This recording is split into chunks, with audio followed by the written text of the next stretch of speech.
Assalamualaikum warahmatullahi wabarakatuh.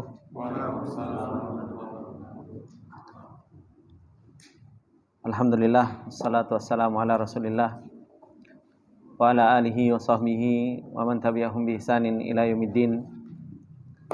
Ya ayyuhalladzina amanu taqullaha haqqa tuqatih wa la tamutunna illa wa antum muslimun.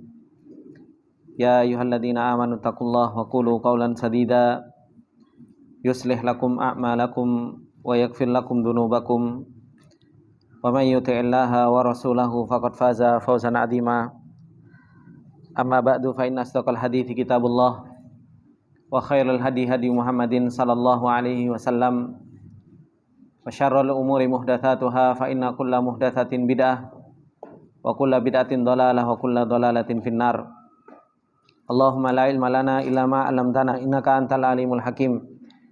Allahumma arzuqna ilman nafi'an wa rizqan thayyiban wa amalan mutaqabbala. Allahumma 'allimna ma yanfa'una wa zidna ilma. Rabbi shrah li sadri wa yassir li amri wahlul 'uqdatam min lisani yafqahu qawli. Rabbi zidna ilma warzuqna fahma.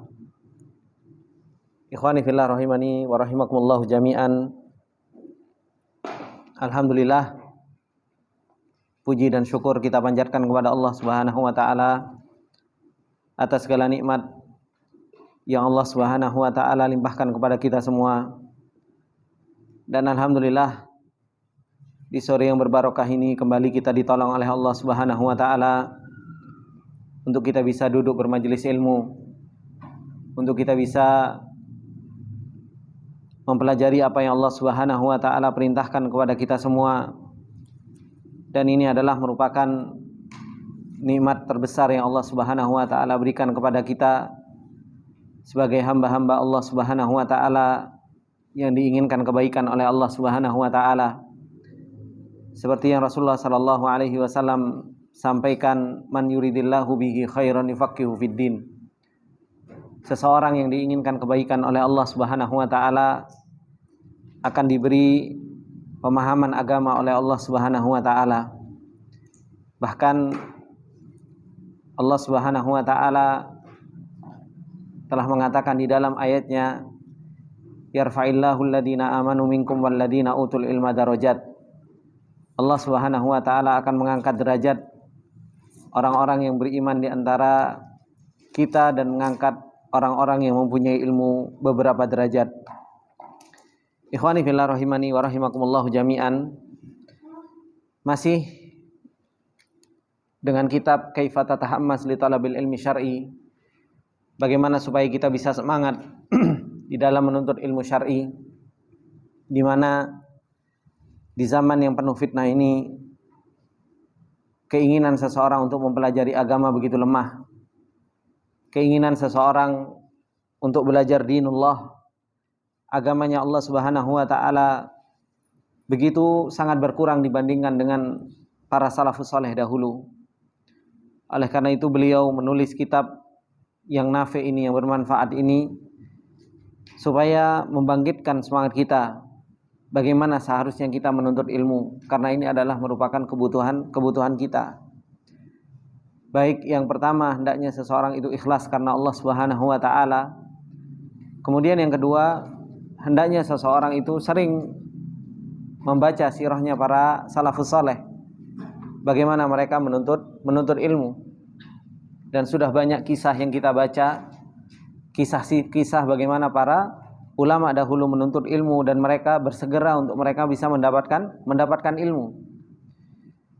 Kemudian termasuk di antara hal yang dikisahkan oleh beliau, yaitu kisahnya Ibnu Jandal Al-Qurtubi.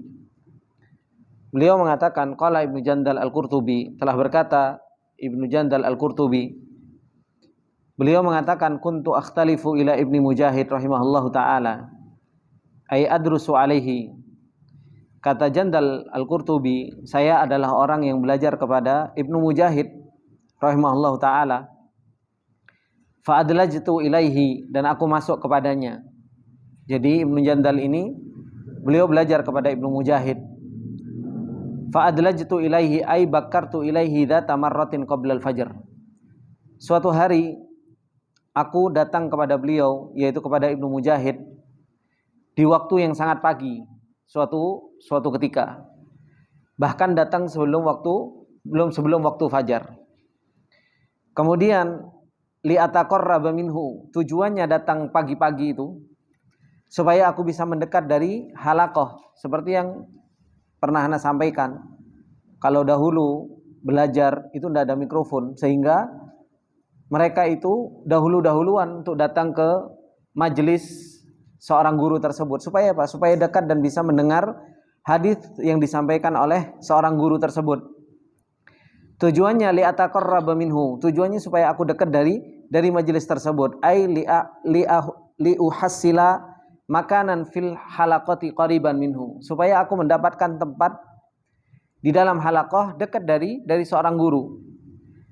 Falamma intahaitu ila darbi, tatkala aku sudah sampai di pintu al-bawabah, yaitu tempat belajar, ternyata apa? Alladzi kuntu akhruju minhu ila majlisihi wajadtuhu mughlaqan. Ternyata pintunya masih tertutup. Jadi tempat untuk belajar itu masih tertutup. Dan ini hirsnya para salaf. Bagaimana para salafus saleh dahulu, mereka betul-betul menghargai ilmu. Dan ana sudah berkali-kali kita dapatkan cerita tentang para salafus saleh, gimana mereka menuntut ilmu. Mereka datang mubakir. Mereka datang lebih dulu dari gurunya. Mereka berusaha untuk datang lebih awal. Karena apa? Karena ketika seseorang itu berusaha untuk mendatangkan adab di dalam talabul ilmi, disitulah Allah Subhanahu wa taala akan memberikan ilmu kepada seseorang, ya kan? Kalau dulu kita belajar saja di kelas, diajari sebenarnya sama guru kita, ya kan? Masih SD kan? Antum kalau telat gimana? Kan setrap gitu kan? Disetrap kalau datang telat gitu kan? Kalau sekarang kan telat seenaknya sendiri kadang. Orang tuanya telepon mentang-mentang gurunya temannya kan, anakku telat ya 5 menit 10 menit gitu kan. Sehingga adab thalabatul ilmnya itu enggak diperhatikan. Terus bagaimana seseorang itu akan mendapatkan ilmu yang nafi, mendapatkan ilmu yang bermanfaat. Dulu kita kadang kalau telat untuk datang ke sekolah, bahkan enggak boleh masuk sama guru kita. Suruh nunggu di luar sampai pelajaran habis. Dan itu dulu kita enggak bisa protes. Kan seperti itu.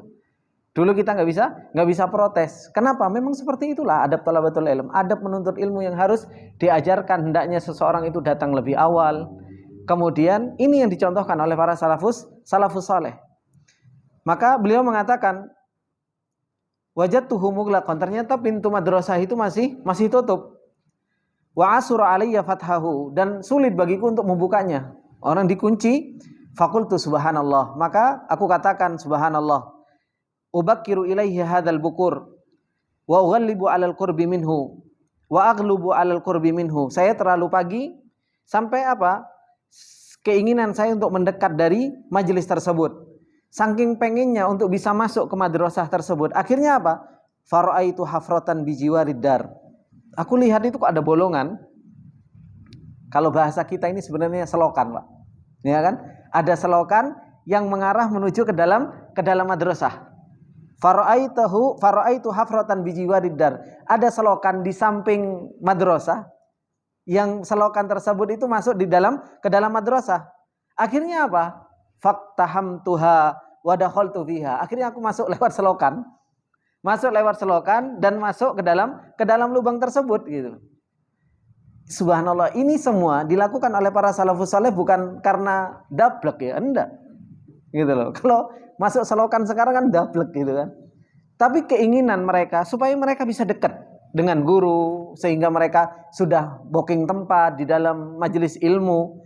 Akhirnya apa? Ketika beliau masuk ke dalam selokan tersebut, makanya beliau mengatakan li ajli ayyazhafa tahtal ardi hatta yasila ila nihayatil hafrati thumma yakhruju minha wa yadhhabu ila majlis ilm.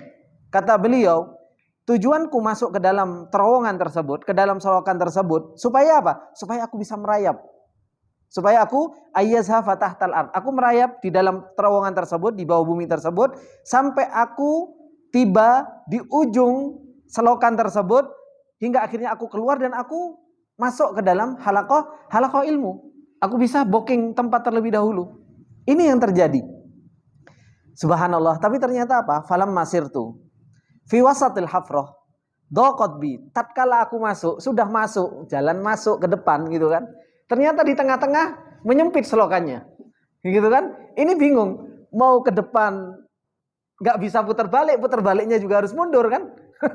Ini kejadian yang terjadi di kalangan para salafus saleh. Tatkala aku sudah masuk di tengah-tengah selokan tersebut, ternyata apa? Doqatsbi, ternyata semakin menyempit. Walam atamakkanu minal khuruji minha, aku nggak mungkin keluar dari tempat tersebut, sulit gitu kan. Wala minan nuhud, mau berdiri nggak bisa, mau maju sulit gitu, mau mundur juga kesulitan. Akhirnya apa? Faktahamtul hafrata asyadda iktiham. Akhirnya paksa saja masuk terus. Dipaksa untuk masuk terus. Hingga akhirnya apa? Hatta kharajtu minha, sampai aku bisa keluar dari selokan tersebut. Maju terus, mundur sulit dia, untuk atlet itu sulit gitu kan. Mungkin nggak ada R-nya gitu kan. Gitu kan. Hingga akhirnya apa? Akhirnya dia maju terus gitu. Hatta kharajtu minha. Apa yang terjadi? Wa qad takharraqat thiyabi wa taqatta'at. Akhirnya apa? Baju-bajuku robek. Karena apa? Nembus terus untuk masuk ke dalam terowongan tersebut. Wa qad atharat al-hafratu fi jismi. Dan tubuhku sampai luka. Jadi selokan tersebut bikin sebagian dari tubuhnya itu apa? Luka. Hatta inkasyafal laham, sampai apa? Ya luka. Dagingnya sampai terkelupas. An ba'dil azm. Subhanallah. Sampai dagingnya itu terkelupas dari tulangnya. Wa manallahu ta'ala alayya bil khuruji minha, dan Allah memberikan kenikmatan kepadaku untuk aku bisa keluar darinya. Fa adraktu majlis syekh, dan aku hadir di majelis syekh tersebut dalam keadaan sakit seperti ini, ya kan? Beliau masih hadir. Wa hadartuhu, dan aku hadir. Wa ana ala hadhil hal al ajibah, dan aku masih dalam keadaan yang keajaiban seperti ini. Ini bagaimana seorang menuntut ilmu, mereka masih semangat, ya kan? Pak, kalau kita jalan dari rumah, ya kan, gak usah masuk terowongan gitu loh, ban bocor gitu kan, telepon Ustadz gak sido masuk, bannya bocor, kan gitu. Sudah himmahnya sudah lemas terlebih dahulu. Padahal apa? Bukan dirinya yang sakit, bannya yang bocor. Itu bikin apa? Bikin kita gak masuk halaqah ilm, gitu. Ini keadaan para salafus saleh. Sudah masuk, sudah luka, sudah robek-robek tubuhnya dan punya luka gitu loh. Kalau tiba masuk rumah sakit mungkin gitu kan, nggak masuk. Ini masih sudah sakit, sudah terkelupas, masih saja dalam keadaan seperti itu, tetap hadir dalam keadaan seperti itu. Ini kan bagaimana himmahnya para salafus saleh itu di dalam menuntut ilmu, begitu luar biasa. Jadi halangan, rintangan, apapun itu tidak menghalangi para salafus saleh dahulu itu untuk mereka tetap duduk di majelis ilmu. Kenapa? Karena mereka tahu jalan kemuliaan itu ada pada diri tersebut. Jalan kemuliaan itu ada pada halaqah ilmu. Kapan seseorang dia berjuang, berusaha untuk dia datang di majelis ilmu, maka apa? Disitulah Allah Subhanahu wa taala akan menilai pantas enggak seseorang itu untuk diberi ilmu sama Allah Subhanahu wa taala. Pantas enggak seseorang itu dipilih oleh Allah Subhanahu wa taala untuk menjadi kekasih Allah Subhanahu wa taala. Ana sampaikan tadi ketika belajar kepada teman-teman tadi pagi. Sebenarnya tujuan kita menuntut ilmu itu untuk apa? Ana sampaikan, menuntut ilmu itu tujuannya untuk menjadi kekasih Allah. Untuk dimuliakan sama Allah Subhanahu wa taala. Maka memang tempat kemuliaan, tempat cara kita untuk menjadi kekasih Allah Subhanahu wa taala yaitu dengan seseorang itu mau menuntut ilmu, mau direndahkan sama ilmu, mau dibikin capek sama ilmu, mau dia bersusah payah untuk ilmu. Disitulah Allah Subhanahu wa taala melihat seseorang, dilihat hatinya. Benar enggak dia ini betul-betul mau direndahkan oleh ilmu? Kalau seseorang mau direndahkan sama ilmu, mau dicapekkan dengan ilmu, mau dia bersusah payah untuk ilmu, Allah Subhanahu wa taala akan memberikan ilmu yang nafi'. Allah Subhanahu wa taala akan memberikan ilmu yang bermanfaat untuk orang tersebut. Ini ikhwani fillah rahimani wa rahimakumullah jami'an. Kemudian dikatakan juga an Sa'id bin Jubair rahimahullahu taala, dikatakan oleh Sa'id bin Jubair. Sa'id bin Jubair ini salah seorang sahabat radhiyallahu taala anhu. Beliau mengatakan, kuntu asiru ma'a Ibnu Abbas radhiyallahu taala anhuma. Aku berjalan bersama Ibnu Abbas radhiyallahu taala anhuma. Jadi Sa'id bin Jubair bersama Ibnu Abbas. Ibnu Abbas jelas ulamanya sahabat. Fi tariqi Makkah lailan, yaitu di jalan Makkah pada malam hari. Wa kana yuhadditsuni bil hadits. Dan Ibnu Abbas di perjalanan, selama perjalanan itu apa? Yuhadditsuni bil hadits, yaitu memberikan ilmu-ilmu dari hadis-hadis Rasulullah sallallahu alaihi wasallam. Dan ini para ulama dahulu, para salafus dahulu, mereka enggak kumpul, enggak berjalan ilmu. Bukan hanya sekedar wis duduk di majelis ilmu seperti ini, kemudian apa? Baru diajarkan ilmu, enggak. Dalam perjalanan saja yang namanya ulama itu yang dibicarakan ya ilmu, kan seperti itu. Makanya ini pentingnya seseorang itu apa? Dekat dengan seorang alim gitu kan. Yang dibicarakan ilmu, diajak ngobrol ilmu, diajak ngobrol tentang hal-hal yang berfaedah.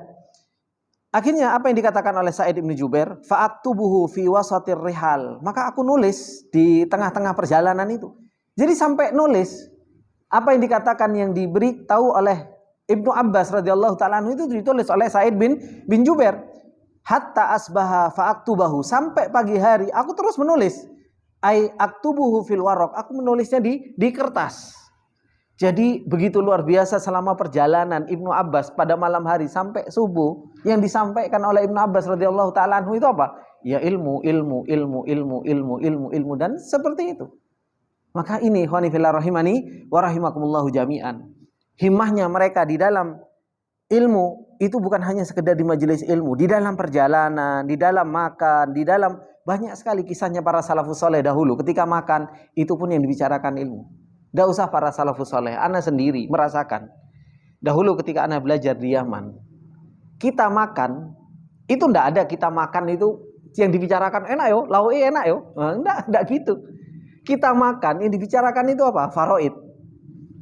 Jadi sambil makan itu kadang sama gurunya itu bikin gak enak makan sebenarnya gitu. Lagi makan disuruh mikir gitu kan. Tiba-tiba gurunya mataan halik. Beliau langsung mengatakan ada orang meninggal kemudian ninggalkan ini hartanya sekian. Sambil makan ini. Bedawi, anak dapat berapa? Ini dapat berapa? Ini sambil makan disuruh apa? Itu suruh murajaah. Gitu loh. Itu sambil makan itu kita ditanya sama guru. Kemudian apa? Ketika kadang kita antri kamar mandi, sambil ngantri kamar mandi duduk-duduk. Kalau saya udah lewat, langsung beliau kadang menyebutkan hadis suruh neruskan. Kadang faedah nahwu disuruh neruskan. Kadang suruh sorof, suruh neruskan sorof. Coba ditasrif. Seperti itu. Jadi ilmu itu hidup di ruang makan, hidup antri kamar mandi, hidup. Jadi semuanya itu yang dibicarakan tentang ilmu. Sehingga akhirnya apa? Himmah talabatul ilm itu ada. Himmah dalam menuntut ilmu itu ada. Ilmu itu tidak dibicarakan bukan hanya sekedar di masjid, tapi di sini dibicarakan, permasalahan fikih dibicarakan, permasalahan hadis dibicarakan. Dan ketika Anda tanya kepada beliau, Syekh, apakah dulu Syekh Muqbil rahimahullah taala seperti ini juga ngajarnya? Kata beliau, Syekh Muqbil, kita dalam keadaan lomba lari saja itu ditanya sama Syekh Muqbil. Gitu loh. Balapan lari itu saja selesai ditanya nahwu sama Syekh Muqbil. Gitu loh. Jadi tidak ada waktu kecuali apa? Kecuali memang ilmu itu harus ditanya terus gitu loh. Dan itulah keadaan para orang-orang yang mereka alim yang punya kesibukan terhadap yang namanya ilmu. Kemudian beliau mengatakan wa hadza Syafi'i. Beliau menceritakan tentang Imam Syafi'i rahimahullahu taala. Yaqul, Imam Syafi'i rahimahullahu taala mengatakan apa? Kuntu yatiman. Aku itu adalah anak yatim. Fi hijri ummi. Yang aku diasuh oleh ibuku. Apa yang dilakukan oleh ibunya Imam Syafi'i rahimahullahu taala? Fadafa'atni ilal kutab. Aku itu selalu diantarkan oleh ibuku menuju ke kutab. Kutab itu ay madrasatul masjid. Kutab itu madrasah yang ada di dalam masjid. Jadi masjid bikin program kayak mungkin masjid-masjid sekarang mungkin bikin program halaqah Quran, bikin halaqah apa dan lain sebagainya.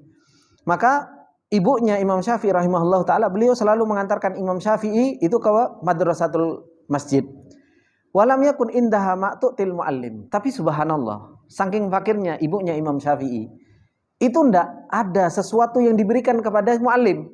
Yaitu, ay minal mal muqabil tadribuhu li. Gak ada uang SPP yang dikasihkan kepada gurunya. Gak ada SPP yang diberikan kepada gurunya, karena memang fakir. Dan Imam Syafi'i adalah seorang yang yatim. Beliau mengatakan wa kuntu asmaul hadis, dan aku senantiasa mendengar hadis. awil mas'alah fa'ahfaduha, atau aku mendengar suatu masalah aku hafal, kata Imam Syafi'i. Kemudian beliau mengatakan walam yakun inda ummi ma tu'tini ashtari bihi qaratis, dan ibuku enggak punya uang untuk memberikan aku membelikan kertas, itu enggak punya duit, enggak punya uang. Ini Imam Syafi'i. Sehingga dia dipaksa untuk ngafal. Kenapa? Enggak punya uang untuk beli kertas, untuk beli buku dan lain sebagainya, itu enggak punya uang. Ai waraqah lil kitabah fi, yaitu kertas untuk aku menulis di kertas tersebut. Apa yang terjadi? Fakuntu, yang dilakukan oleh Imam Syafi'i, idza ra'aitu adhaman yaluh, kalau aku melihat tulang yang bersih, yang putih, maka apa?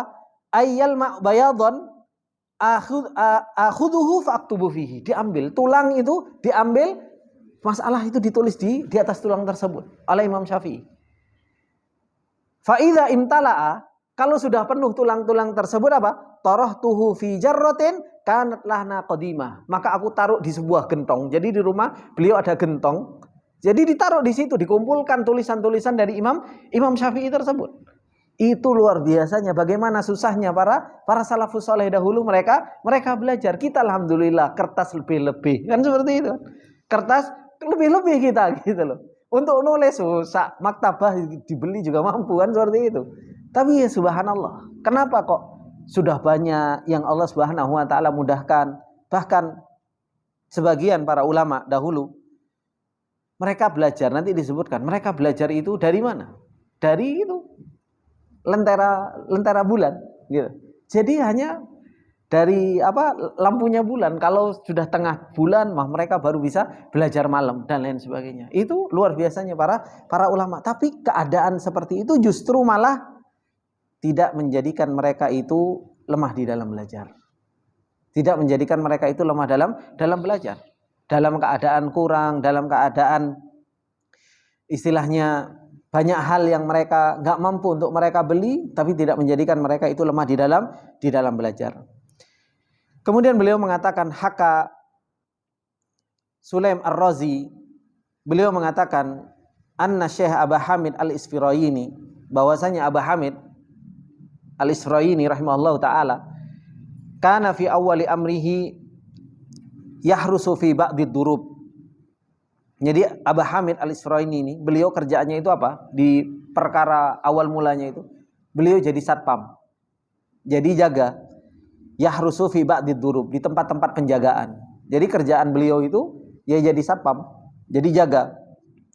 Wa yutali'ul ilmi fi zaitil haras, dan beliau mempelajari ilmu itu di zaitil haras, yaitu di lampu lentera di penjagaan. Jadi kalau beliau lagi jaga sambil belajar, karena di penjagaan tersebut baru ada lampu. Disitulah beliau belajar. Ayyaqra'ul kutub ala dau'i misbahil harasah li syiddati faqrihi wa ajzi an syira'i zaitil masabih. Beliau itu kalau belajar di mana? Di lampu tempat penjagaan. Kenapa? Karena fakir, nggak mampu untuk beli minyak lampu, itu nggak mampu.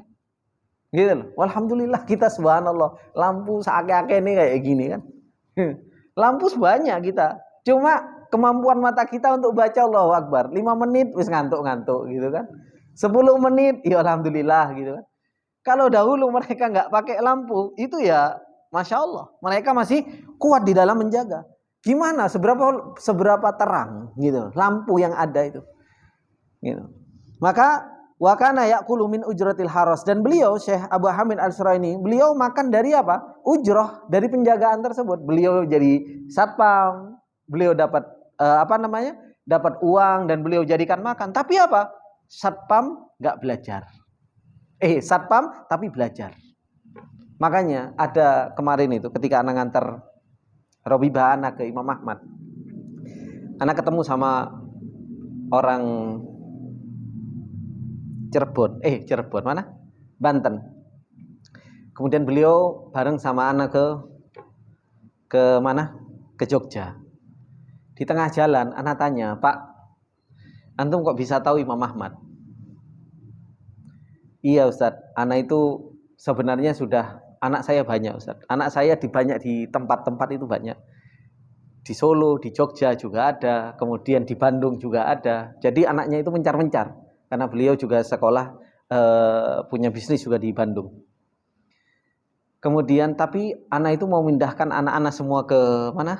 Ke Imam Ahmad, ke madrasah, ke Serabizi. Ana bilang, kenapa Pak mau dipindahkan ke sana semua? Ana bingung sama madrasah itu. Satpamnya saja, kata beliau, satpamnya saja itu bisa ngasih nasihat.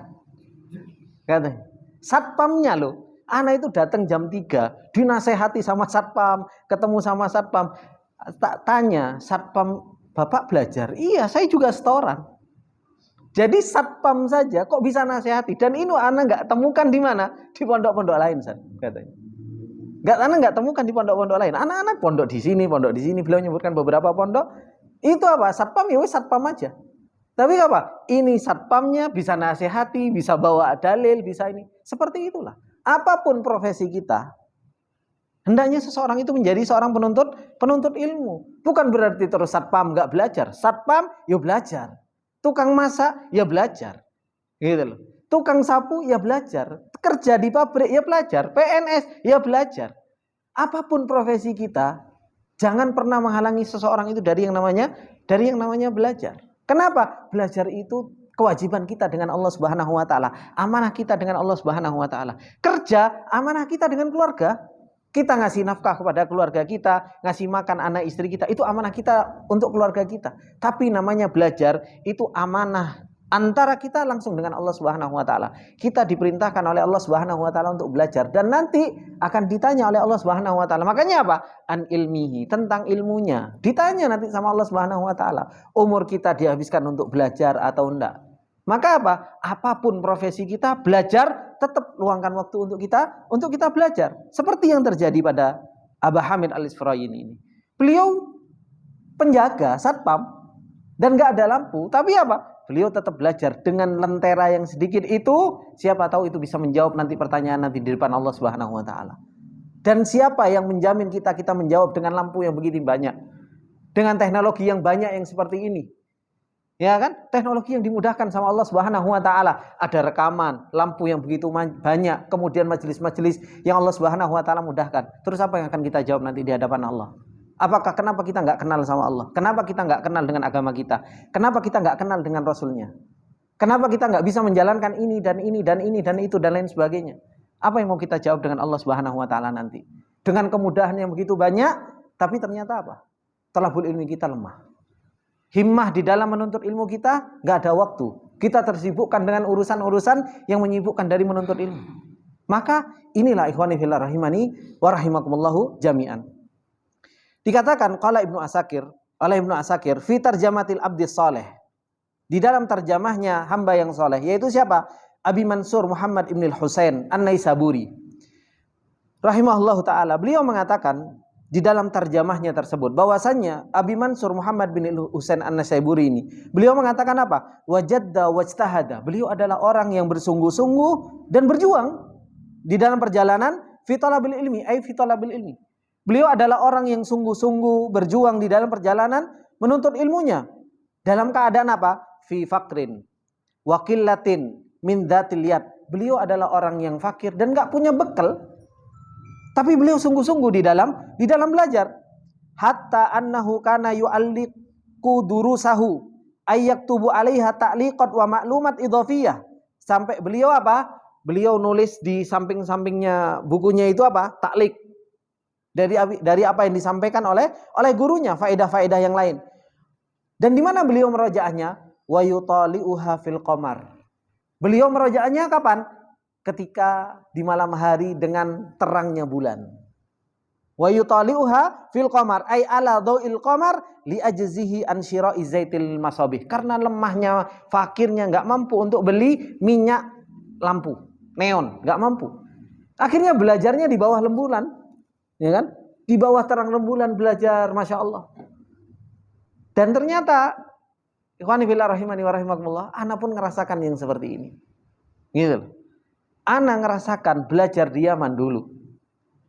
Karena subhanallah, dulu ana di Ma'rib di tempatnya Syekh Abdul Hasan, Masya Allah di situ diberi kemudahan sama Allah Subhanahu wa taala, lampu banyak. Kemudian makanannya juga enak-enak. 3 bulan, 4 bulan di sana, ana ngerasa ketika itu Syekh Abdul Hasan banyak pergi ke Saudi karena beliau ketika itu juga berobat, ketika itu beliau juga banyak urusan di Saudi. Hingga akhirnya ana memutuskan untuk, adalah ana mau cari guru yang guru tersebut bisa ngajarin ana dan ana bisa fokus belajar. Karena apa? Ana ke Yaman bukan orang kaya ya. Ana dikasih uang melalui Ustaz Abu Sa'ad rahimahullah taala. Beliau dulu ngasih uang lewat perantara ada salah satu donatur, diberangkatkan ke Yaman. Ana terfikir ana sudah jauh-jauh ke Yaman belajar, pengen belajar dan sebagainya. Akhirnya belajar menuju ke suatu tempat namanya Bani Dobian. Dan di situ subhanallah ana kira dulu awal ana datang Bani Dobian itu enggak sedalam itu gitu. Ana kira ya mungkin tempatnya enggak jauh-jauh beda, cuma ana punya guru yang fokus. Ternyata apa? Di Bani Dobian listrik ndak ono. Gitu kan. Habis itu apa? Sinyal ndak ada. Ana sampai bingung. Allahu Akbar. Ini gimana gitu loh. Air alhamdulillah ngambil jirigenan gitu kan. Jadi ngambil jirigenan, kadang ngambil alhamdulillah ada air. Untuk bikin kulkas air itu, air kan biasanya kan ada barodah itu untuk pendingin lah. Karena kalau musim panas minum air dingin. Kalau di sana untuk bikin air dingin itu apa? Kita masukkan ke kantong kambing itu. Nah, itu kan jadi seger dan lain sebagainya. Disitulah anak banyak belajar tentang oh ternyata hidup itu seperti ini gitu. Dan alhamdulillah bisa bertahan sampai 2,5 tahun di tempat tersebut gitu kan. Di situ ngerasakan ternyata para ulama dahulu yang mereka belajar dengan komar dan lain sebagainya di malam hari ketika betul-betul malam itu dengan terangnya bulan, di situ baru ngerasakan ya Allah nikmatnya belajar ternyata. Semangat belajarnya muncul, ngelihat keadaan yang seperti itu. Maka disitulah kita berusaha untuk menjadi orang yang ikhlas, berusaha untuk tahu tentang hakikat dunia. Nah, ketika Allah Subhanahu wa taala mudahkan kita dengan lampu banyak, belajar mudah, majelis banyak dan lain sebagainya, itu alhamdulillah dimudahkan sama Allah Subhanahu wa taala dan seseorang harus mengambil kesempatan tersebut. Ana dulu kalau mau belajar sama Syekh kadang, Syekh waktunya belajar. Syekhnya di mana? Syekhnya lagi di Mazro'ah, lagi di kebun, lagi angon kambing. Ana harus kemana? Harus ke sana ngejar Syekhnya. Syekh waktunya belajar. Ayo Ahmad ta'al. Belajar langsung duduk. Sambil gembala kambing, beliau kambingnya dibiarin lepas, ya sudah. Beliau gembala kambing, ana baca, beliau dijelaskan, disyarah, sudah seperti itu. Kalau mau dibilang belajarnya, kok belajarnya gitu-gitu aja Ustaz? Paling 10 menit, 15 menit, khalas ya Ahmad, selesai. Ternyata apa? Itu yang sedikit. Kalau Allah Subhanahu wa taala mau berikan kepada seseorang ilmu, ya dikasih sama Allah Subhanahu wa taala. Allah yang memberikan pemahaman. Dibandingkan mungkin dengan anak yang jami'ah, dalam artian yang belajar terus-menerus gitu kan. Dalam satu hari mungkin 8 jam, 6 jam dan lain sebagainya. Belajar ketika anak di situ belajar paling berapa kali pertemuan, dikit.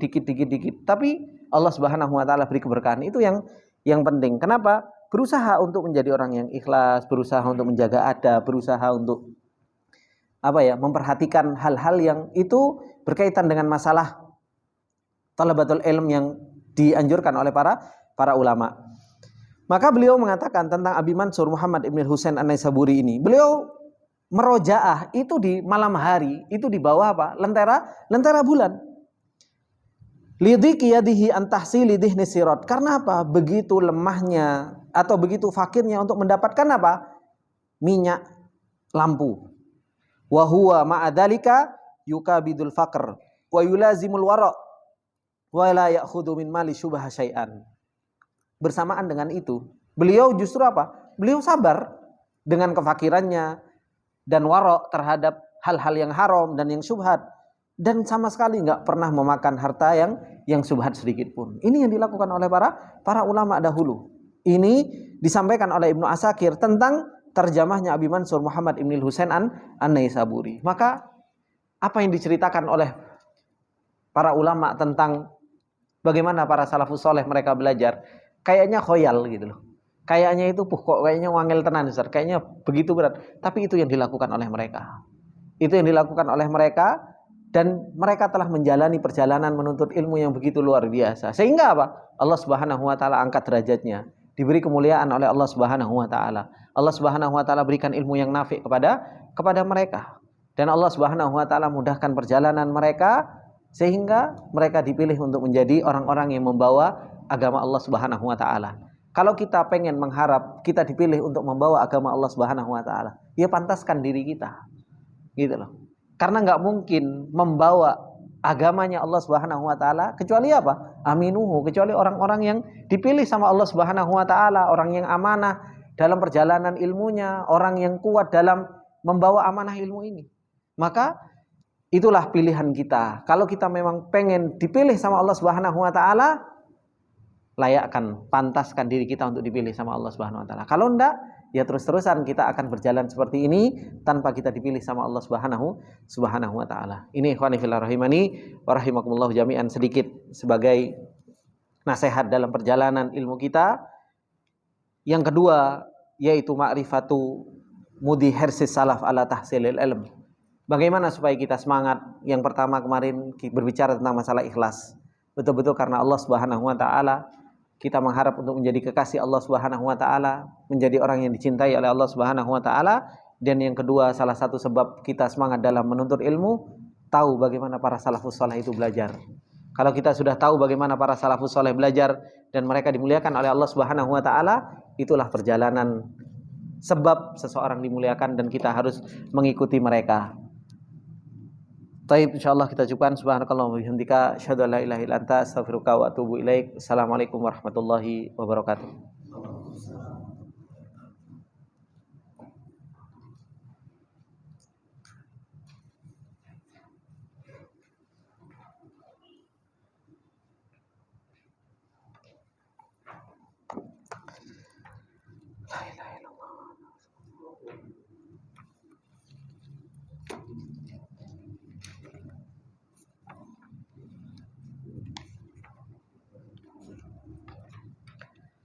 Bismillahirrahmanirrahim. Alhamdulillah wassalatu wassalamu ala Rasulillah wa ala alihi wa sahbihi wa man tabi'ahum bi ihsanin ila yaumiddin. Ikhwani fillah rahimani wa rahimakumullah jami'an. Insyaallah kita akan lanjutkan pembelajaran tentang fiqhul ibadah, fikih ibadah. Yang dimana fikih ibadah ini alhamdulillah sudah kita pelajari ya. Tinggal kita banyak-banyak merojaah masalah-masalah yang sudah kita pelajari. Masalah yang kita pelajari ini subhanallah sudah kalau mau dibilang ratusan masalah, lebih mungkin dari ratusan masalah. Cuma tinggal kita merojaah gitu kan. Kalau kita mungkin dengan masalah-masalah yang disampaikan oleh para ulama di dalam kitab ini, baik masalah toharo, kemudian tentang masalah sholat, yang dimana sholat itu juga ada syarat-syaratnya gitu kan, kemudian juga ada rukun-rukunnya, kemudian juga ada wajib-wajibnya, ya kan. Itu saja sudah banyak sekali permasalahan yang akhirnya kita faham tentang bagaimana sih kita beribadah kepada Allah Subhanahu wa taala, sehingga kita berusaha untuk membenahi apa yang selama ini kita pelajari di dalam fiqhul ibadah. Kemarin kita telah membahas tentang masalah jamaah, ya kan? Dalam permasalahan sholatul jamaah saja sendiri, di situ saja sudah ada 3 masalah besar. Di situ ada yang berkaitan dengan masalah imam, kemudian berkaitan dengan masalah makmum, berkaitan dengan masalah al-i'timam, yaitu bermakmum itu sendiri. Itu saja permasalahan yang banyak. Belum lagi ada syarat imam, ya kan? Kemudian afdaliyatul imam, itu juga ada permasalahan. Belum lagi permasalahan makmum. Makmum itu tempatnya di mana, posisinya, yang benar, kemudian yang salah, itu juga ada. Permasalahan i'timam, itu juga telah diajarkan permasalahan-permasalahan ini. Dan sebenarnya kalau antum mau belajar kitab fikih apapun, setelah antum belajar ini, antum mau kembali ke kitab fikih, baik itu madhab atau antum kitab fikih hadis, antum kembali, permasalahan-permasalahan itu nggak akan keluar dari permasalahan-permasalahan ini. Kalau berbicara tentang masalah sholatul jamaah, pasti yang dibicarakan ya nggak imam, ya makmum, ya i'timam. Kalau yang dibicarakan itu permasalahan syurutus sholah, rukunus arkanus sholah, berbicara tentang wajibatus sholah, sunanus sholah, yang dibicarakan ya itu saja. Maka sebenarnya ini sebagai pondasi awal. sebagai pondasi awal bagi teman-teman. Makanya kalau seseorang itu dobit fil usul, kuat di dalam usul, maka apa? Naik itu kuat. Antum kalau bangun pondasi rumah, ya kan? Pondasinya kuat atau mau lemah? Pasti kita pengennya kuat pondasinya. Kenapa? Kalau pondasinya kuat, antum mau bangun 2 tingkat, 3 tingkat, 4 tingkat, 10 tingkat, tenang. Kenapa? Pondasinya kuat. Tapi kalau pondasinya tidak karu-karuan, antum mau naikkan 2 tingkat saja, mikir-mikir, ya kan? Harus mikir-mikir. Lah pondasinya itu di sini. Makanya para ulama dahulu mereka betul-betul sibuk dengan pembelajaran usul, itu sibuk. Jadi mereka itu lebih menyibukkan dengan pembelajaran usul yang seperti ini. Mereka harus tahu masalah-masalah terlebih dahulu. Karena apa? Ini usulnya, ini pondasinya. Mereka harus kuat. Mereka mutkin, mereka hafal, mereka merojaah, gitu loh. Terkadang kita merojaahnya buka kitab fikul ibadah kalau cuma hari Ahad sore, ya kan? Iya, iya kan benar gitu loh. Kita buka fikih ibadah itu Ahad sore aja, gitu loh. Itu pun kalau dikasih pengumuman sama Mas Juna. Insya Allah belajar habis asar. Baru kita, di mana ya kitabku tadi, gitu. Kan seperti itu. Kalau nggak dikasih pengumuman seperti itu, ya nggak dibuka, gitu loh. Ya ditaruh di lemari, setelah belajar wis ditaruh lagi, gitu kan. Nggak pernah kita merojaah seperti halnya para ulama dahulu di bawah lentera rembulan belajar fikih yang kemarin dipelajari sambil buka gitu di bawah lentera bulan. Enggak kan gitu. Paling jalan-jalan sama istri yang dibawa kopi sama teh sama jajanan kan seperti itu. Kalau duduk di bawah lentera rembulan cuma melihat indahnya rembulan, itu indah, subhanallah. Coba sama istri duduk bareng kemudian sambil ngobrolin ilmu, ini loh ilmu yang sudah saya dapatkan, gitu kan. Itu perjalanan sebenarnya perjalanan ilmu itu harus dibangun enggak dengan istri, enggak dengan anak, subhanallah. Coba kalau antum sudah belajar ini, arkanus shalah, aqsamul miyah. Antum bisa ajarkan enggak kepada anak-anak kita? Sangat bisa, ini pembelajaran paling dasar. Gitu. Kita ngobrol sama anak kita macam-macam air ada seperti ini. Anak kita seneng kok diajari. Gitu loh. Kita enggak kan, kadang kita subhanallah yang penting untuk toko sekolah. Padahal apa? Ya belum tentu juga dapat dari sekolahnya. Kadang juga bingung juga gurunya yang di sekolah mau ngajarinya seperti apa. Kan seperti itu.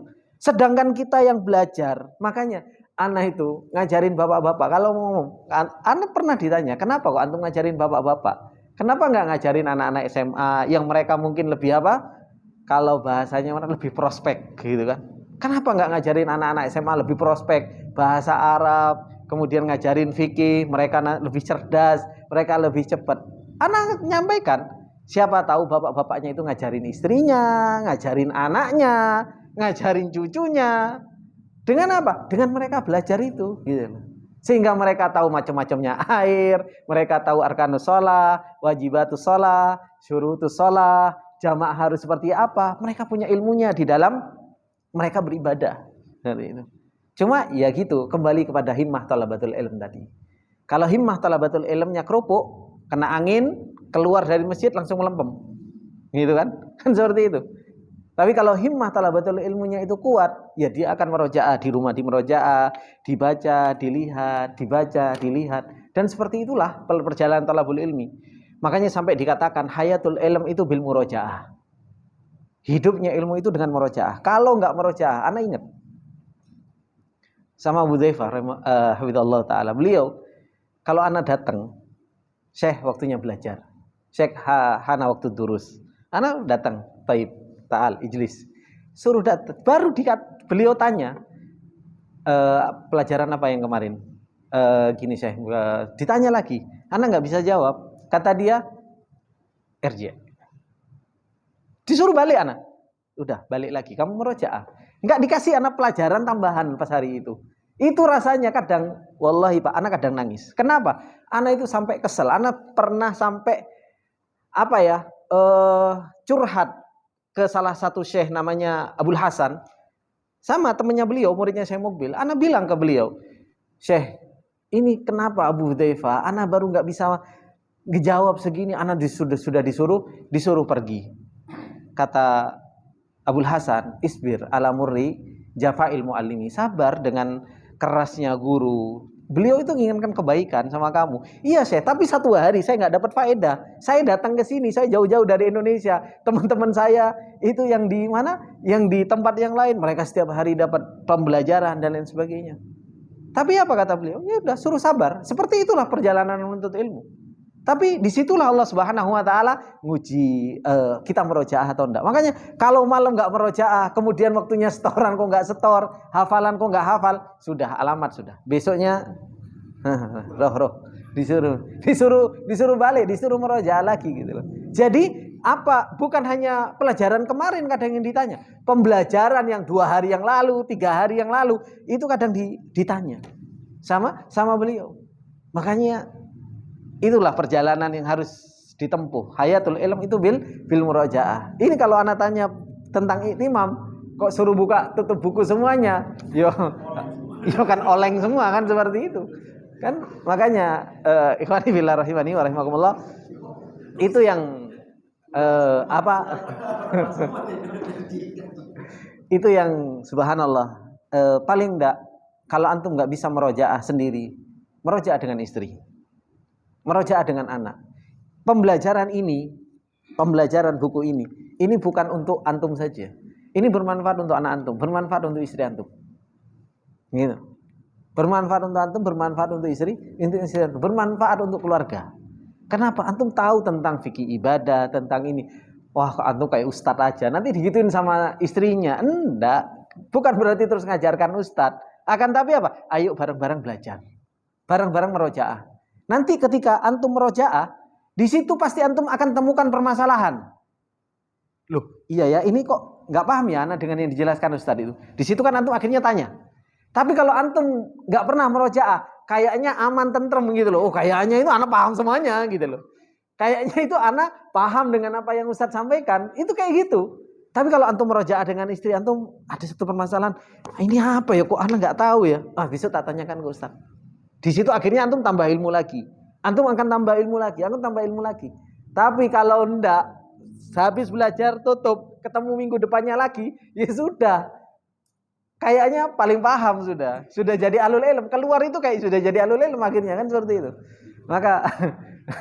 Makanya ini ikhwani fillah rahimani wa rahimakumullah, semoga Allah Subhanahu wa taala beri taufik kepada kita semua.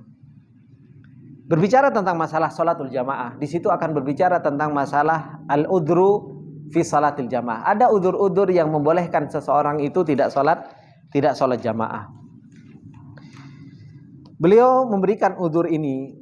Al-udhru itu ada muskit lil jamaah, ada ahlul a'dzar.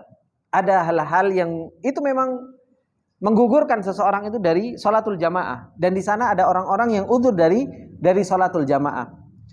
Muskitul jamaah yang menggugurkan seseorang dari sholatul jamaah itu, karena kemarin sudah kita bahas sholatul jamaah hukumnya apa? Hukumnya wajib. Sholatul jamaah itu hukumnya wajib. Yang berbeda pendapat di masjid atau di luar masjid, gitu. Ini yang berbeda pendapat. Kalau sholatul jamaah hukumnya wajib. Entah antum sholatul jamaah di masjid, atau antum sholatul jamaah di rumah, atau antum sholatul jamaah di pinggir jalan, gitu. Maka apa? Maka itu yang terjadi khilaf di antara para ulama. Tapi kalau sholatul jamaahnya sendiri, para ulama mengatakan bahwasanya itu adalah sesuatu yang wajib. Ada hal-hal yang menggugurkan kewajiban dari sholatul jamaah. Yang pertama, mudafa'atul akhbathain. Yaitu apa? Antum nahan hajat. Ini gugur. Meskipun sudah qomat, kalau antum pengen buang air kecil atau antum pengen buang air besar, maka apa? Maka pada hakikatnya seseorang itu gugur sholatul jamaah, dia hendaknya terlebih dahulu mereka untuk apa? Untuk membuang hajat tersebut. Dan ini hikmahnya apa? Masih ingat dengan apa yang disampaikan oleh Ustaz Rizi? Apa? Biar khusyuk. Ternyata ibadah hati diperhatikan oleh syariat kita. Khusyuk itu adalah ibadah hati. Makanya dikatakan hatta la yanshagilu dhihnahu. Supaya apa? Ininya enggak tersibukkan. Makanya kalau mau sholat kok masih sibuk dengan urusan-urusan lain, maka apa? Ditaruh dulu ini, kesibukan-kesibukan ini gitu. Terkadang seseorang itu apa? Taruh Allahu Akbar. Tapi yang dipikirin, itu masuk lagi chat itu kan. Akhirnya ini tersibukkan gitu loh. Kalau mau, makanya subhanallah, hikmah. Ini antum mungkin bisa merasakan semuanya. Kenapa kok hikmahnya seseorang itu mubakir dalam sholat? Adzan datang, sholat, ya kan? Supaya apa? Supaya ininya ditata terlebih dahulu. Gitu loh. Orang kalau dia datang sholat lebih awal, kemudian dia sholat sunnah, ininya ditata, aman. Tapi kalau subhanallah, komat mau masuk sih, saya jawab, subhanallah, itu habis udah gitu HP-nya taruh di depannya, tinggung. Oh, apa mana jawabannya? Udah seperti itu. Sudah bingung, apalagi customer yang lagi ngechat gitu kan. Ini subhanallah, ini insyighalud dzihn. Benak itu, pikiran itu akan tersibukkan dengan hal-hal yang seperti itu. Sama, nahan buang air besar, buang air kecil, akhirnya tersibukkan dengan hal-hal yang seperti itu. Kemudian ini kalau orang seperti ini, selesaikan dulu urusan. Makanya hal-hal yang seperti ini, sebagian para ulama mengkiaskan. Contoh anak, ya kan? Terkadang ibu-ibu tanya sama kita, gimana? Adzan, sudah waktunya masuk adzan. Kemudian apa? Anaknya nangis. Gitu loh. Kemudian dia terbiasa dengan sholat di awal waktu. Ya kan? Terkadang kalau ibunya nggak faqih, ya kan? Ini anak katakan ibunya nggak faqih karena bukan thalabatul ilm, ibunya, gitu kan? Yang thalabatul ilm itu suaminya. Akhirnya apa? Bislah, semangat dalam beragamanya tinggi. Bagus kan? Semangat dalam beragamanya tinggi. Oh, sering diceramai supaya sholat di awal waktu kok. Karo ustad-ustad yang lain gitu kan. Akhirnya apa? Ditaruh anaknya, wis nangis waktu tak sholat gitu kan. Tapi sholatnya apa? The flash. Allah. Anaknya nangis-nangis dan lain sebagainya. Ini apa? Ini nggak faqih berarti. Harusnya apa? Cerdas. Anaknya ditenangin terlebih dahulu. Kemudian kalau bisa dia sampai tenang, kira-kira bisa ditinggal tenang, dia sholat pun tenang. Ya kan? Kenapa? Supaya nggak insyghal, supaya nggak tersibukkan, gitu loh. Ternyata ibu-ibu juga butuh terhadap fikih ini, bukan bapak-bapak saja. Makanya apa? Ya ajari toh Pak, gitu loh. Di murojaah di rumah makanya, kan seperti itu. Kemudian yang kedua, al-marid. Orang yang marad, orang yang sakit juga apa? Muskit lil jamaah. Muskit lil jamaah, dia gugur kewajiban untuk salat jamaah. Kemudian apa? Khaufud doror, takut kemudorotan. Baik takut kemudorotan itu terhadap dirinya sendiri maupun terhadap orang lain.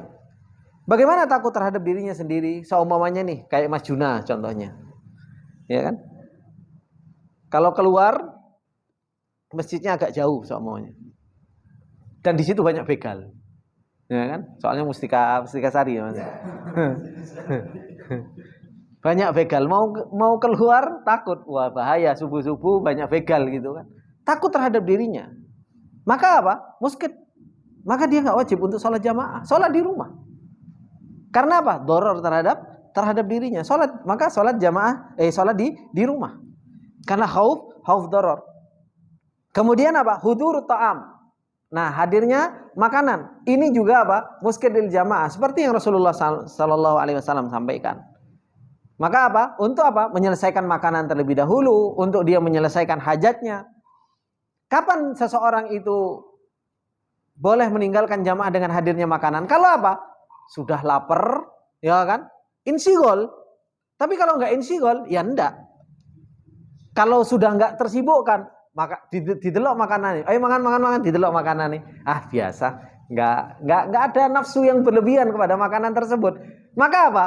Udah, Allahu Akbar, aman, nggak masalah seperti itu. Tapi kalau menunya kok enak gitu kan, habis itu apa? Ana ndak makan sekarang, entei, kena gendru ini bahaya ini. Apalagi kalau buka puasa gitu kan, ini kalau nggak saya amankan, wah bahaya. Maka apa? Makan terlebih dahulu.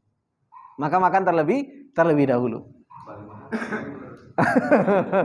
Seperti itu. Kemudian termasuk di antara yang menggugurkan sholatul jamaah al-mator, yaitu apa? Hujan. Al-mator ini adalah merupakan rukhsah bagi orang-orang yang mereka mau sholat jamaah. Wa yajuzu fihi jam'ul isya. isya'ain, dan boleh untuk menjamak 2 isya. Nah, ini dalam mazhab Hambali. Jadi kalau zuhur sama asar itu nggak boleh dijamak. Meskipun hujan, maka apa? Maka nggak boleh dijamak zuhur sama asar. Tapi kalau maghrib sama isya hujan, maka apa? Boleh dijamak. Hukumnya apa? Jawaz. Hukumnya boleh.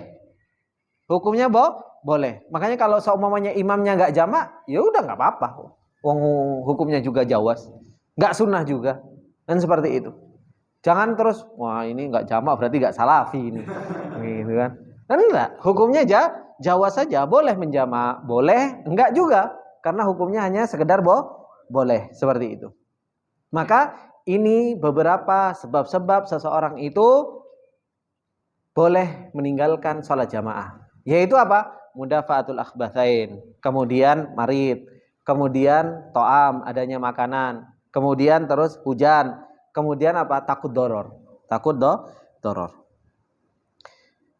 Kemudian tadi khaufud doror ini ala nafsi au ala ghairihi, kepada selainnya. Seumumnya dia sakit. Ya kan? Sakit pilek seumumnya. Seperti halnya corona kemarin seumumnya. Dia doror, takut doror kepada yang lainnya. Wah, bukan doror kepada dirinya, tapi doror kepada lainnya. Udahlah, daripada nanti ketular yang lainnya, anak tak sholat sendirian. Maka boleh, nggak masalah. Sholat meninggalkan jamaah terlebih dahulu. Ini yang muskit lil jamaah, sesuatu yang bisa menggugurkan dari sholat jamaah. Dan di sana ada ahlul a'dzar. Ada ahlul a'dzar. Orang-orang yang dia punya udzur.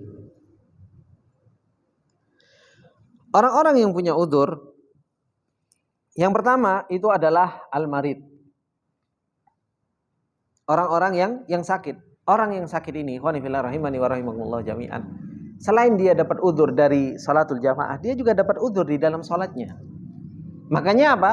Beliau mengatakan yaf'alu maqdurahu. Dia melakukan sesuatu yang dia mampu. Makanya Rasulullah sallallahu alaihi wasallam mengatakan sholli qa'iman fa illam yastati faqaidan fa illam yastati ala jam. Kalau kalian mampu salat untuk berdiri, salat berdiri. Kalau kalian sakit enggak mampu, salat duduk. Kalau kalian enggak mampu untuk duduk, maka apa? Ala jam, maka di atas ranjang.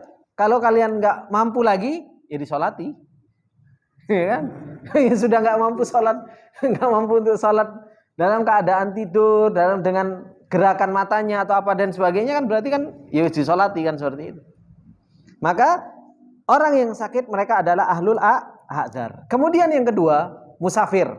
Nah, ini musafir yang paling banyak antum kadang orang bingung dewe gitu loh dengan musafir. Nah, orang-orang musafir ini, ikhwani fillah rahimani wa rahimakumullah jami'an. Permasalahannya, orang yang musafir itu dia dibolehkan untuk qashar, disunnahkan untuk qashar. Bahasanya apa? Yusannu lahul qashar. Jadi hukum qashar itu apa? Sunnah. Kemudian apa? Wa yubahu lahul jama'.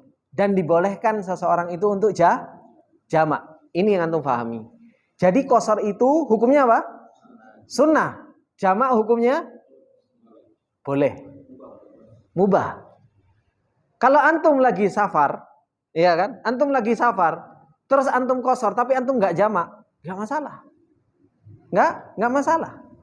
Antum mau salat duhur, perjalanan antum semuanya ke Bandung. Iya kan? Ana mau qashar, tapi enggak jamak, enggak masalah. Terkadang seseorang itu lebih mendahulukan jamaknya daripada qasharnya, ya kan? Yang penting ana jamak, tapi enggak qashar. Padahal yang sunnah apa? Qasharnya yang sunnah. Kalau jamaknya itu mubah. Gitu loh. Boleh di qashar dan boleh juga tidak, gitu. Dan salat yang boleh di qashar itu salat duhur, asar, isya. Maghrib enggak boleh. Subuh kalau di qashar bangetan. Gitu loh. Jadi salat yang boleh di qashar itu yaitu salat duhur, asar dan isya. Dan yang boleh dijamak duhur sama asar, maghrib sama isya. Ini yang boleh dijamak, dan seperti itu. Maka orang musafir itu disunnahkan bagi dia untuk mengqashar. Nah, sekarang perkataannya, kapan seseorang itu dikatakan musafir? Kapan seseorang itu dikatakan musafir? Afwan, bukan seperti itu. Permasalahannya kapan seseorang itu boleh mengambil rukhsah ketika musafir. Yang pertama, lam ya'zam 'alal iqamah aktsar min arba'ati ayyam. Dia ketika safar, ana mau safar ke Bandung. Niatnya berapa hari? Lam ya'zam 'alal iqamah aktsar min arba'ati ayyam. Kalau antum niatnya enggak sampai 4 hari, itu namanya musafir. Tapi kalau antum sudah niat dari awal, ana mau pulang kampung, ya kan? Ana di kampung 15 hari. Sudah melebihi dari 4 hari. Maka apa? Di sini laulam ya'zam muddatal iqamah lahu ayyajma' wa yaksur. Di situ berarti dia sholatnya sempurna. Karena apa? Karena jumhur ulama batas safar itu 4 hari. Batas safar itu 4 hari. Ngelebihi 4 hari dia sempurnakan dan nggak boleh qashar. Paham ya? Jadi batas safar itu 4 hari. Kalau antum niat pulang kampung, kemudian antum lebih dari 4 hari, maka apa? Dari awal, wah anak di kampung tenang, anak mau Bekasi kok. Saya tak jamak qashar. 2 bulan jamak qashar 2 bulan. Meskipun apa? Ada pendapat yang seperti itu. Anak ketemu sama salah seorang di Yaman, beliau ngambil pendapat itu. Beliau sudah tinggal di Yaman itu pas waktu itu 15 tahun. Tapi apa? Jamak qashar. Pokoknya jamak qashar sampai anak bilang, "Syekh, maksudnya sayang gitu loh. Antum enggak bisa sholat rawatib, antum enggak ini dan lain sebagainya." Memang enggak pernah sholat rawatib apa? Anak musafir. Beliau kebetulan orang Libya. Anak enggak tahu, anak mau pulang sampai kapan anak enggak tahu, kata beliau. Makanya anak safar, tapi sudah apa? Sudah 15 tahun. Jadinya jamak qashar terus kan seperti itu. Makanya kalau antum niat untuk iqamah lebih dari 4 hari, maka apa? Maka disempurnakan sholatnya. Lam yajma' wa lam yaksur. Tapi kalau seandainya antum niatnya 2 hari, 3 hari, maka apa? Disitulah antum jamak dan qashar. Hah? Pulang pergi apa? Oh iya, jamak qashar. Iya, iya. Kemudian yang kedua safar mubah. Ini safar mubah itu ini syaratnya seseorang itu boleh jamak dan qashar tadi dikatakan tidak niat lebih dari 4 hari. Kemudian yang kedua safarnya safar mubah. Kalau safarnya maksiat, maka apa? Maka enggak boleh jamak qashar. Gitu. Hah? Ya safarnya kan ada orang safar kadang niatnya macam-macam gitu kan. Kemudian yang ketiga harus masafatu qashar, harus masafah safar. Berapa masafah safar ini? Yaitu 4 barit. 4 barit. 1 baritnya itu 4 farosah. Ini bahasa syar'inya. Kurang lebih 85 km. 85 km. Kalau belum dari itu, maka apa? Enggak boleh jamak qashar. Kalau sudah 85 km, boleh jamak qashar. Seperti itu. Ini syarat seseorang itu boleh jamak dan qashar. Paham sampai sini? 85 km. Iya, 1 perjalanan, bukan bolak-balik.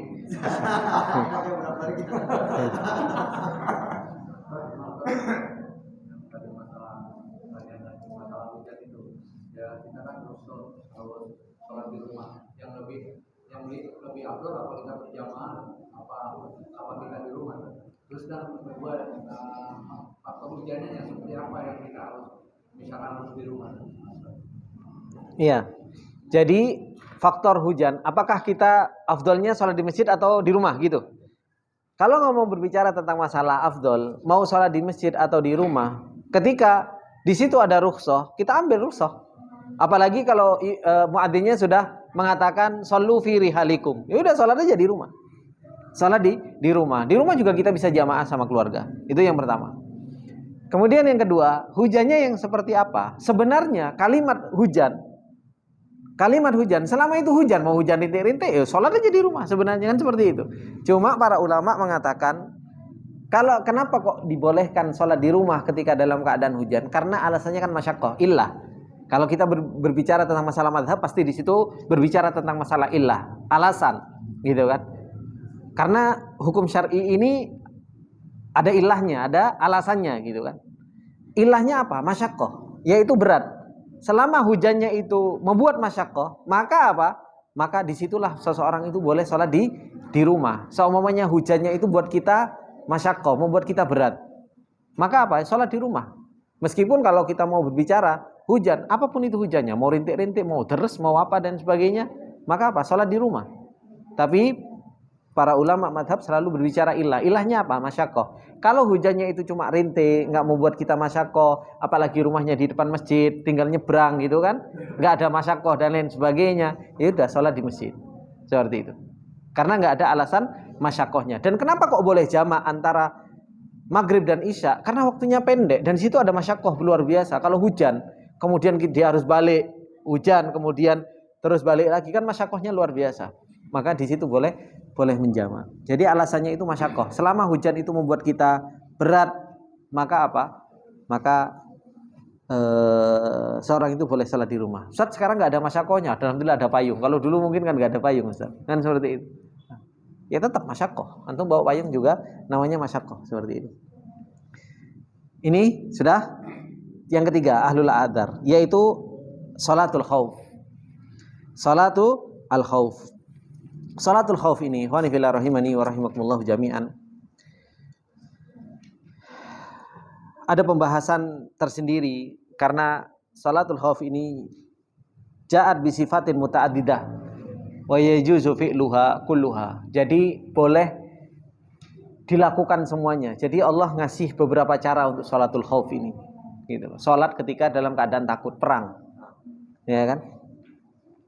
Dan sifat yang dipilih ketika seseorang itu di dalam peperangan, dan itu adalah salat ketika Rasulullah berperang di Dzatur Riqa, yaitu ketika Rasulullah sallallahu alaihi wasallam membagi pasukan itu menjadi dua bagian gitu loh. Ada yang sholat di bagian depan, Allahu Akbar, ya kan? Allah menceritakan tentang sifat sholatul khauf ini kan dalam surat An-Nisa. Ya, An-Nisa ya kalau nggak salah ya. Ada yang tahu, Mas? Ana ini kelamaan nggak merojaain. Kalau nggak salah dalam surat An-Nisa, Allah Subhanahu wa taala menceritakan tentang keadaan bagaimana sholatul khauf. Dia sholat Allahu Akbar, ketika itu Allahu Akbar semuanya. Kemudian setelah itu ketika ruku, shaf yang pertama itu ruku. Ya kan? Kemudian shaf yang kedua itu jaga. Shaf yang kedua jaga-jaga. Diselesaikan ruku, sujud, kemudian setelah dia berdiri nunggu shaf yang kedua baru ruku. Baru ruku, i'tidal, sujud, menyelesaikan, kemudian berdiri lagi Allahu Akbar, sudah ngikutin. Sudah ngikutin bareng lagi. Kemudian ketika Allahu Akbar gantian, shaf yang pertama itu yang jaga, shaf yang kedua yang ikut ruku. Kemudian selesai sama imamnya, ya kan? Kemudian apa? Dia duduk nunggu karena tahiyat, nunggu shaf yang pertama tadi yang jaga-jaga tadi dia ruku. Nah, gantian yang nunggu ini dia yang jaga. Kemudian baru salam bareng-bareng. Ini yang dilakukan ketika peperangan. Dan ada beberapa cara untuk sholat khauf ini, dan insya Allah mungkin di waktu yang lain memang harus praktek, nggak bisa cuma teori. Jadi ada beberapa cara sholatul khauf dan itu harus praktek. Dulu anak di pondok praktek. Jadi caranya seperti apa? Bikin 2 shaf, yang ini seperti apa, kemudian yang setelahnya. Karena sholatul khauf ini ketika peperangan itu sangat dibutuhkan. Bahkan terkadang sholatul khauf ketika peperangan itu betul-betul sudah dahsyat, maka apa? Tidak ada sholatul jamaah. Sholat dalam keadaan perang. Sholat dalam keadaan perang. Jadi gimana Ustaz rukuk sama sujudnya? Kalau seandainya dalam keadaan perang betul-betul syiddatul harb, maka apa? Mungkin seseorang itu sujud hanya dengan kepalanya saja. Dengan pergerakan isyarat dan lain sebagainya. Dalam keadaan perang. Makanya sholat dalam keadaan perang yang begitu genting saja itu tidak gugur. Itu tidak gugur, tetap menjadi sebuah kewajiban. Bagaimana dengan keadaan yang aman, tentrem, sentosa? Seseorang masih malas-malasan untuk sholat. Makanya ini ikhwani fillah rahimani wa rahimakumullah jami'an, insyaallah kita akan lanjutkan di kesempatan yang akan datang, dan insyaallah nanti kita coba untuk praktek sholat khauf. Dan alhamdulillah sebenarnya ini tinggal sedikit lagi berkaitan dengan masalah sholat, tinggal sholatul id, kemudian sholatul janazah, dan insyaallah akan masuk ke fikih zakat. Tapi nanti sebelum masuk fikih zakat kayaknya perlu murojaah ya Pak Heri ya. Nah, ujian kayaknya perlu murojaah supaya ingat gitu kan. Dan insyaallah kita cukupkan. Subhanakallahumma wa bihamdika asyhadu an la ilaha illa anta astaghfiruka wa atubu ilaik. Wassalamualaikum warahmatullahi wabarakatuh.